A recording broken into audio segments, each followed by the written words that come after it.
I'm going to give my petunias a haircut.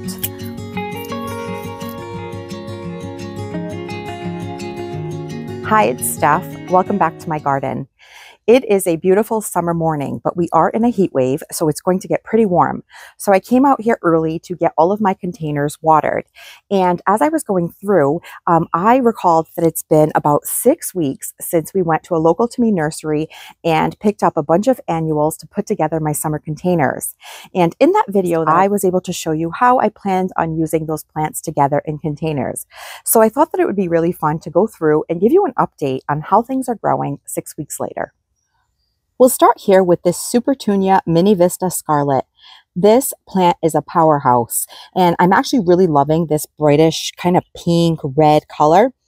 And this petunia had gotten so large that the other petunia that I had planted in here, I actually had to move out, the Petunia Honey, and I'll show you how that's doing.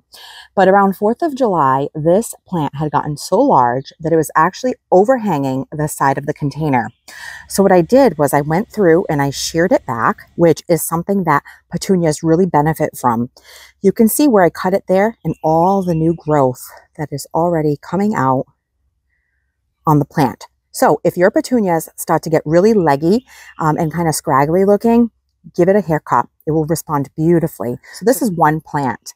I know a lot of people will, and myself included, plant multiple plants in a container, but sometimes all you need is one, especially for these smaller ones like these 10, 12, 14-inch containers.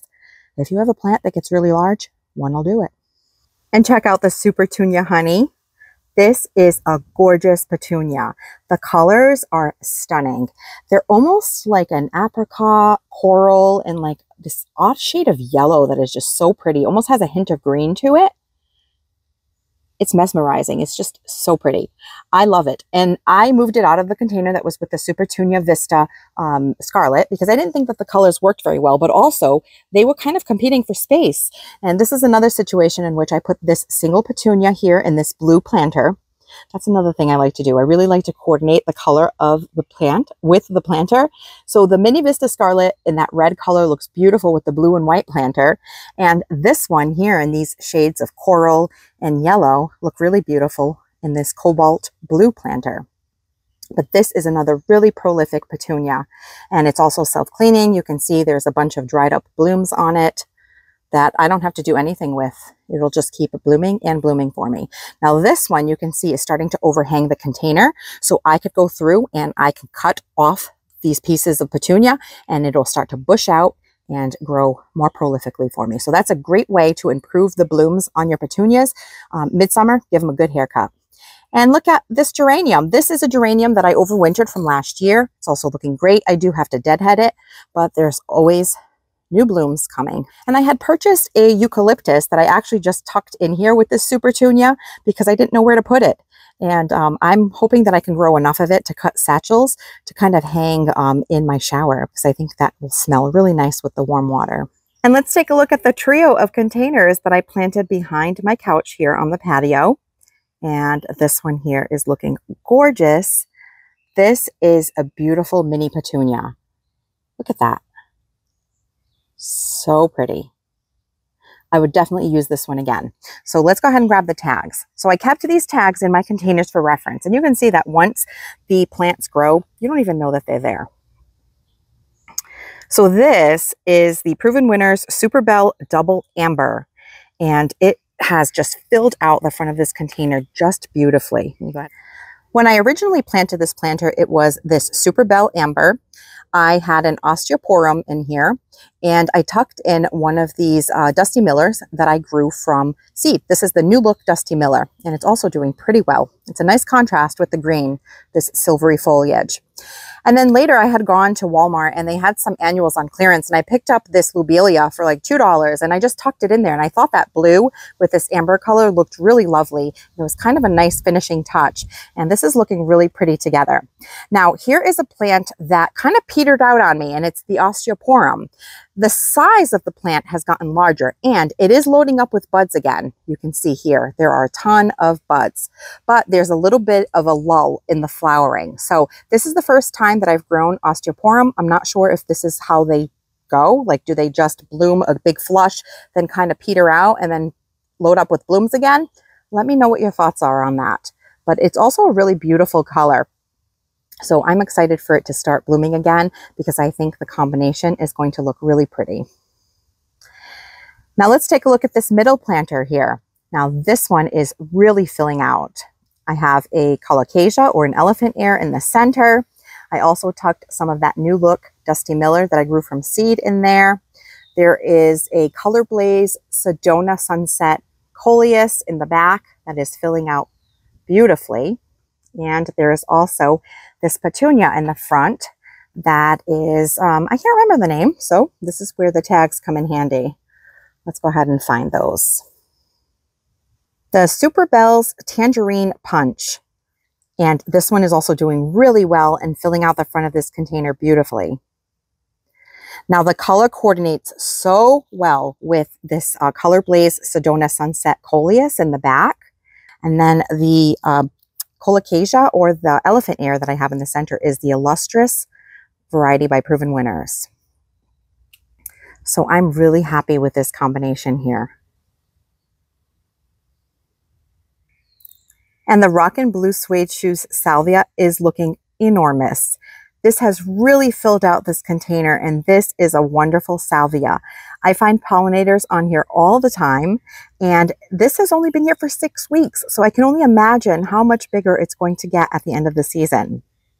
So I will certainly grow this again. Even in the landscape, this would be wonderful to kind of fill in some gaps once your perennial salvia stops blooming. Really good one. And something that is struggling a little bit is what I have planted underneath, and it is the Super Bells Double Orange. And I think the reason for that is because it is too shaded by the salvia. So I'm actually going to move it out of this container and see if I can get it to work a little bit better once it has a little bit more sun, because I don't think this container will need it once this salvia gets even larger. And these tall planters that I have here underneath my Boston ferns are also doing well. Although I have a little conundrum. This planter on this side is doing much better than the planter on that side. Now you might be thinking, swap them, right? Rotate them. Maybe one's getting more light. And I have been doing that, which is why I don't understand what's going on. The soil is the same. I used my Coast of Maine potting soil in both. I added some Osmocote startup fertilizer in both, and I planted the position of the plants in basically the same place. And every time that I water them the same. And about once a week, I will go through and I will rotate them. So I will put this one over there and that one over here. But for whatever reason, this one is just going gangbusters and the other one is just lagging behind a little bit. So what do I have planted here? Diamond Frost Euphorbia, which is pretty drought tolerant and doing wonderfully with just an every other day watering. This plant here has an H name, but I know it as the licorice plant. I can't remember the official name at the moment. So we'll go by the street name of licorice. And look at this. What a prolific plant. I might like this better than the Dichondra Silver Falls because this one kind of goes outward as it's growing, where the Dichondra Silver Falls just goes straight down. And I'll show you that because I have some in the front planters. But this is a really pretty color combination. But a plant that I don't think I would grow again is this tuberous begonia. I just think it looks a little bit messy. That's the only word I could think to explain it. The flowers are beautiful, but they hang downward. So maybe they would be better in a hanging basket. And I just don't think that they've filled out as fast as I hoped that they would. So I think that I would skip the tuberous begonias going forward and instead plant some sun patience. And I'm actually going to show you some that are looking amazing. Look at this. This is 2 sun patience that I have here, just 2. Each one is enormous. This is a pretty large planter. I would say that this is probably a 17 or 18 inch planter, and you can't even see the top of it. This combination has really made me happy. I have some blue lobelia, some creeping Jenny hanging down the front. Now the coleus is probably going to try to push out some blooms pretty soon. And when it does, I'm going to make sure that I pinch those off because I don't want my coleus to produce blooms and start setting seed, and then it'll get kind of leggy again and not be as bushy. So anytime that I see those blooms kind of try to push through, I'm going to cut them off. Even the lobelia, I am really surprised with, because I've tried growing lobelia before and it peters out on me once it gets really warm. But because this spot is kind of shaded, I think it's really helping the lobelia a lot. Now this container is a little bit shaded, so I can usually water this every couple of days. And that has been the theme with my containers. I pretty much water them every other day, and this one I probably go about 2 days in between, because the larger the container, the more moisture it holds on to. It's also been pretty humid, so I think the humidity is helping the moisture in the soil. Had it been hot and dry, things will dry out a lot faster. The Kent Beauty oregano that we planted from the plant sale that I had gone to over in Little Compton when they had a plant sale, it's blooming. And look, there's a little bee on it right now. Such a pretty oregano. Now this is an ornamental oregano, so it's not one that you can eat. It's just one that you grow for the really pretty flowers. They have like these layered blooms and these shades of pink and a really light green, like a sage green. These little purple blooms that kind of come out of it. It is gorgeous. This is another plant that would look absolutely beautiful in a hanging basket so that you could appreciate those blooms. I have them here on this table in the middle of my herb planters, and so the blooms kind of hang down, so they're a little bit difficult to notice. In fact, I didn't even notice them until a few days ago that they were actually blooming when I came to water. But it is a really pretty one. And this is my chocolate mint, which also had some runners kind of coming off of it that I cut back. But this reminds me of the Andes mints that you would get when you go to the Olive Garden. It smells so good. So I'll have to make a mojito soon so that I can enjoy that. And on the other side, I have some tarragon. So now that it's growing, it sort of looks like rosemary, doesn't it? It smells really nicely, and I'm going to be making some potato salad and some chicken salad pretty soon to use some of that up. The plants we've looked at so far on my patio, those get morning sun and afternoon shade. But these here get morning shade and afternoon sun. So here in the morning, you can see it is still pretty shady, and these plants are also doing really well. Let me show you how these tall planters are doing in the front here. These we planted up with an elephant ear or colocasia in the center. These were some that I had overwintered that I grew last year, and they had this dark foliage and a heart-shaped leaf, which is really pretty. And you can see that that has really picked up with a bunch of new leaves coming in the center. And this petunia. This is another one that I had wanted to grow for a couple of years that is doing beautifully. When we first planted this container, I showed you that I had one Supertunia latte in the center, in the back there. And look how much it has filled out this container. It is so prolific. So that was one petunia in this container. It's actually covering this Dusty Miller that I also tucked on either side. I put one here and one here that I grew from seed, and it's crowding it out. So I might have to move those, because once this petunia keeps going and the elephant ears grow, I don't even think that you'll see them. The creeping Jenny that I transplanted over here from another planter has also really picked up. And this is another container arrangement that I'm really happy with. I love the color of the white petunia with the dark center that plays off the dark color of the elephant ears. And then that silver Dusty Miller with the yellow chartreuse of the creeping Jenny. I would certainly repeat this color combo again. The one on this side is also doing really well. In fact, it seems like it's doing even a little bit better. I think that is the theme. When you have twin containers, that one side is always going to look better than the other. I also rotate these.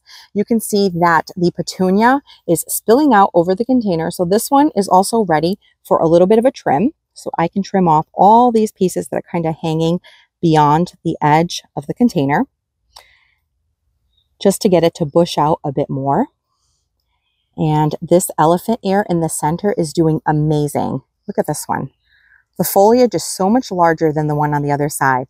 Again, same planting conditions in terms of using my Coast of Maine potting soil, some Osmocote fertilizer, watering at the same time. The only difference is the position of the planter.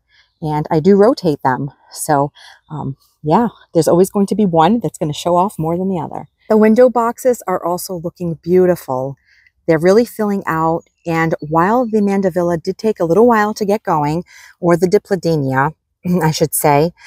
They are really looking gorgeous now. Now, Dipladenia and Mandevilla are part of the same family. One of them is a climber and one of them bushes out more. So this here is the Dipladenia. Even though I kept referring to it as Mandevilla, the flower looks exactly the same, just the growth habit is a little bit different.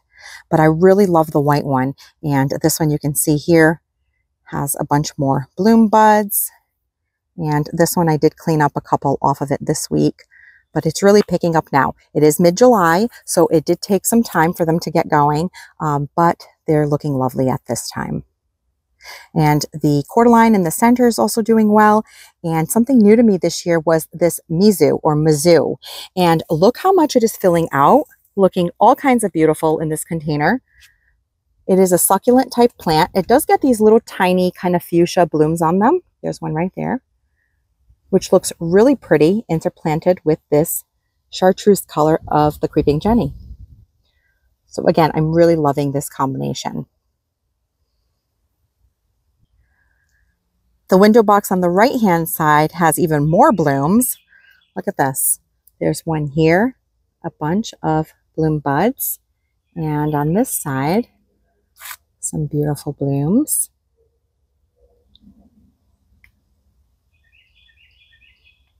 This one even has a hint of like a blush pink to it.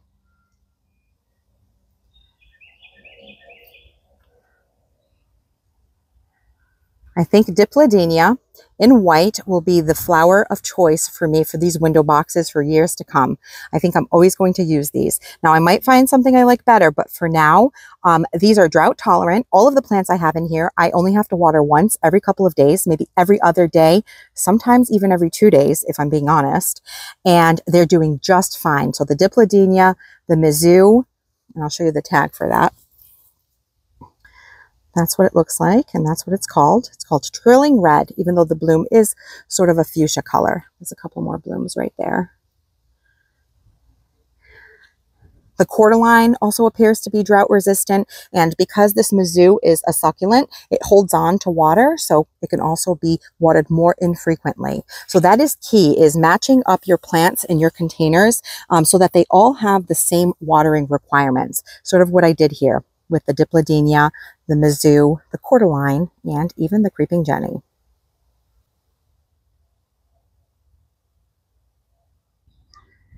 Six weeks ago, when I did my back patio planters as well as the shed planters, I hadn't yet done my front porch planters.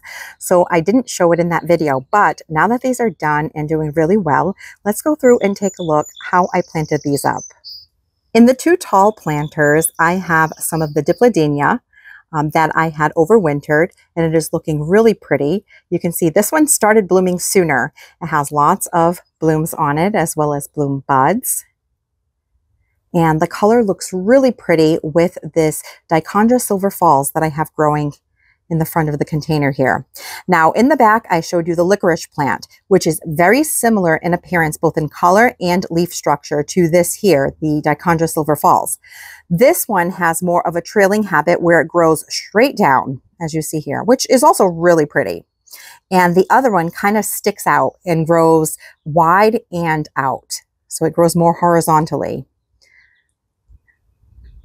Now this was one that I divided and I split in 2, okay? It was a pretty good size, so when I go through the containers, I try to find a little bit bigger one, and I was able to do both of these containers with just one little 4-inch planter of the Dichondra Silver Falls. This one's also looking really beautiful. This Dipladenia and the Mandevillas, I just can't say enough about them. Drought tolerant, so all of these plants, again, can handle going 1 to 2 days between waterings, even now in the summer. I would say the only one that maybe needs a little bit more water might be the grass in the back. So sometimes if I am going to water more frequently, I will water mostly in the back and kind of just let the residual water soak the rest of these plants. Because I don't want to overwater this Dipladenia, because if you do, it will start getting yellow leaves. So you will know that it's getting a little bit too much water. For these front planters, I only bought a handful of annuals. I purchased 2 of these purple fountain grasses, 1 4-inch container of the Dichondra Silver Falls. I also picked up 2 lantanas and 2 little 6-packs of some vinca, which turns out vinca is a wonderful drought-tolerant plant. Now, I had never grown vinca before, so I picked up a little 6-pack plug tray of this beautiful purple color, I believe it's called Orchid, and a little 6-pack plug tray of this really pretty pink. And it has really filled out these containers. And just with those 12 little plugs, I was able to fill 3 containers or so, which was amazing. So this one here, I planted a lantana in the center, which is getting crowded out at the moment. Got to give that some space, in yellow, which really brings out the yellow center of the vinca. I think that looks really pretty together.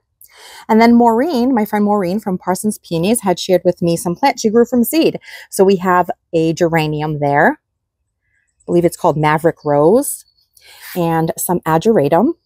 She told me this was the red flint ageratum, so it's a mix. And then she had bought a little pack of these yearly or annual dahlias, and this one was yellow. So when she gave that to me, I put it in the Maureen planter with the ageratum, and I think the little pop of light yellow, I would say, with the ageratum backed by the vinca and the geranium is just looking really pretty together. I really love using this purple fountain grass in my containers because not only does it look really beautiful now with this dark foliage in the summer, but it also transitions beautifully into the fall with all of these fuzzy blooms, or plumes, I should say. And let me show you what I have on this side. So here I have a repeat of what I have on the other side. So I have a container with the vinca and the lantana. Just looking really pretty. The lantana's blooming a bit better on this side. And I also have the leftover vincas that I went ahead and I tucked into this container. So they sat in their little plug tray for a little too long. So they're struggling a little bit, but I have no doubt that they should fill out at some point. And I also grew some of the Zahara Raspberry Ripple Zinnias again this year. Now, I have a drift of them in front of my driveway walls, which I can show you, but I had about 3 extras that I tucked into some containers. Now, that should fill out, and they're a low-growing zinnia, only getting about 12 to 20 inches in height, so they're going to work really well for a container if you're looking for zinnias to grow in containers as an annual. And here I have the other 2 I planted in this container. And it's also all budded up and beginning to bloom.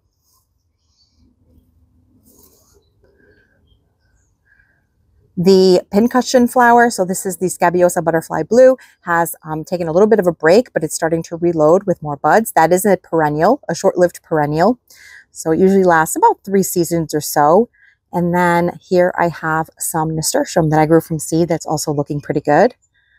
And the Autumn Joy sedums that are a perennial that I also tucked into these planters. I gave them a Chelsea chop about a month back, so they're going to flower a little bit later. And then the other geranium that Maureen gave me. This one I planted in a container first, so it has been here longer and is growing beautifully. Really pretty, vibrant pink. I'm certainly going to grow geraniums from seed next year. She told me they were really easy to grow and they are beautiful. Even their foliage is so pretty. And here we are at the front of my driveway walls where I planted the Zahara Raspberry Ripple Zinnias.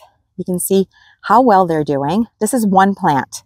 Now these were planted first, and then I had those 3 extra seedlings that I later tucked into the planters on the front porch. So these are further ahead and filling out really nicely. So I'm much happier with these in front of my walls this year than I was with the cosmos that I grew that got really leggy and kind of weedy looking. I think these were a great choice, these low-growing zinnias. Now something is eating the leaves on some of these. You can see it's getting pretty chewed up. My guess is that it is earwigs because I have tons of earwigs. It's my biggest pest I have found in recent years. They chew up all the leaves and the petals on my dahlias. So I just ordered some Bonide bug and slug pellets to kind of lay down. So hopefully those will help. When it comes to fertilizing, I usually fertilize on Fridays. I remember that because Fertilizer Friday. But in the last 6 weeks, I've probably only fertilized about 3 times, usually every other week or so. And so this one here is the Alaska More Bloom. I started using this on my dahlias and they were going gangbusters. So this is a really great fertilizer for any kind of flowering annual or plant. So you just spill some in your watering can and then fill it up with water and water your plants. And here is the other fertilizer that I'm alternating between. This is the Proven Winners Water Soluble Plant Food Fertilizer. I just bought these on Amazon and I can link them below.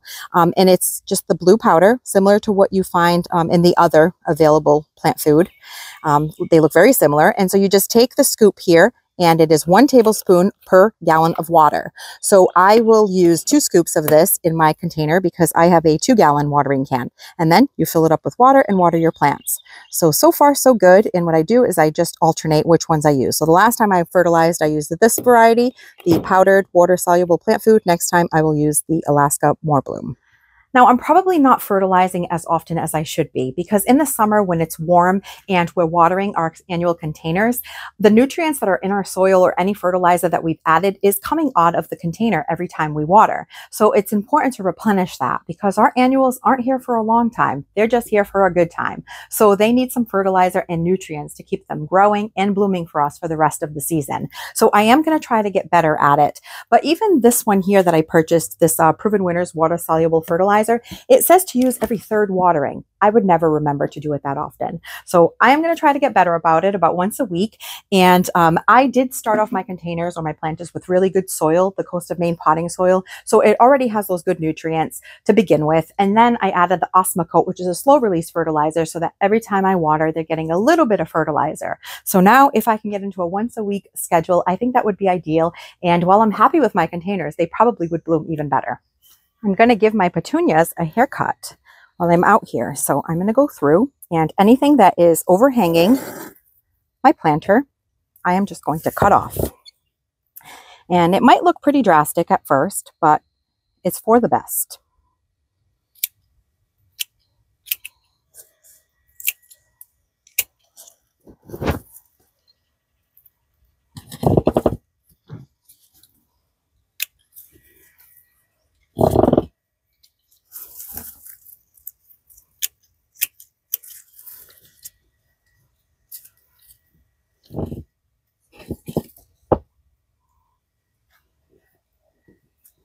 And this one here, you can also see that it is hanging pretty low. So we're going to just take this up a little bit to about the edge of the container.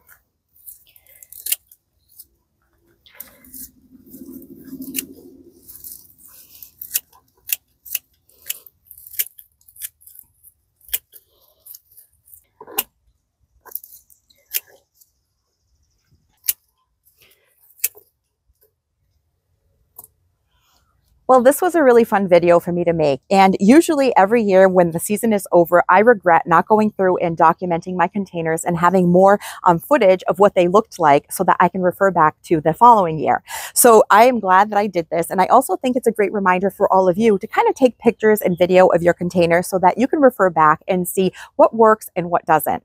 In my case, I really look for plants that I can plant that are annuals that can handle a little bit of drying out between watering. Because when it gets to be July and it is the height of the summer and it's really warm, I don't love to be outside for hours on end in the humidity watering. So a lot of the plants that I've been using last year and this year I have found can handle drying out a little bit between watering, which means that I can usually go every other day to water my containers, which is great. So I hope to do one more of these updates at the end of the season so that I have a total of 3 videos documenting how these grew, and so that I can decide next year which plants I want to grow again and which ones I'm going to leave out. So let me know in the comments, are there plants that you have found that do better for you and some that don't? And also, do you document your containers? Let us know in the comments. Thank you so much for spending your time with me, and I will catch you in the next one. Thanks for watching this video. If you liked it, please hit the thumbs up button, and please consider subscribing so you don't miss any of my future videos. And we'll see you soon.